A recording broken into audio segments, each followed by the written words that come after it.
Write a note on Juvenile Justice Board. The Juvenile Justice Board is an institutional body constituted under Section 4 of the Juvenile Justice Act 2015. According to the division of powers, the subject of the administration of criminal justice has been included in the state list of the Indian Constitution.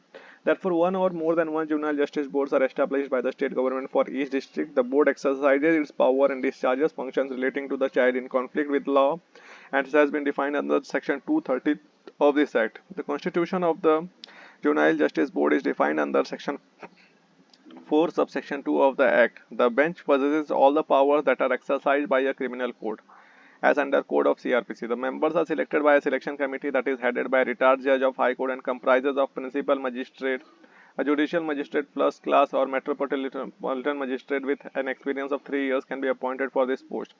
Social workers. 2 social workers from whom one must be a woman and have an active contribution of at least 7 years in the field of health, education or welfare activities concerning with children. Functions of Juvenile Justice Board. Informed participation. The Juvenile Justice Board ensures the informed participation of the child and the parent guardian in every step of the process. Protection of child's rights. The Juvenile Justice Board ensures that the child's rights are protected throughout the process of apprehending the child, inquiry, aftercare, and rehabilitation.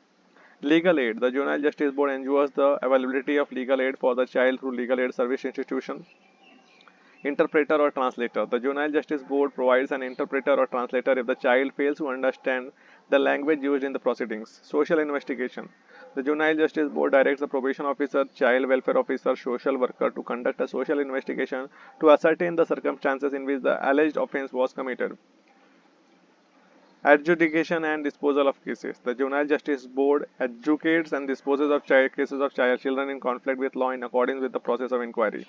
Transfer of matters. When a child in conflict with law is in need of care and protection, the Juvenile Justice Board simultaneously transfers such matters to the Child Welfare Committee.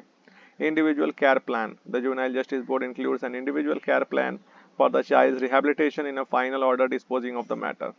Declaration of fit person. The Juvenile Justice Board conducts an inquiry for declaring fit persons regarding cases of children in conflict with law. Inspection of residential facilities. The Juvenile Justice Board conducts at least one monthly inspection for the residential facilities for children in conflict with law and recommends action for improvement in quality of services to the district child protection unit and the state government. Registration of FIR. The Juvenile Justice Board can order the police to register an FIR for offences committed against a child in conflict with law or a complaint made in this regard. Inspection of jails. The Juvenile Justice Board conducts regular inspection of jails meant for adults to ensure no child is locked in such jails and takes immediate measures for the transfer of such a child to the observation home. Powers of Juvenile Justice Board. The board constituted for any district shall have the power to deal exclusively with the proceedings under the Act. A. In the area of jurisdiction of the board, in matters relating to children in conflict with the law, the powers may be exercised by the High Court or the Children Courts.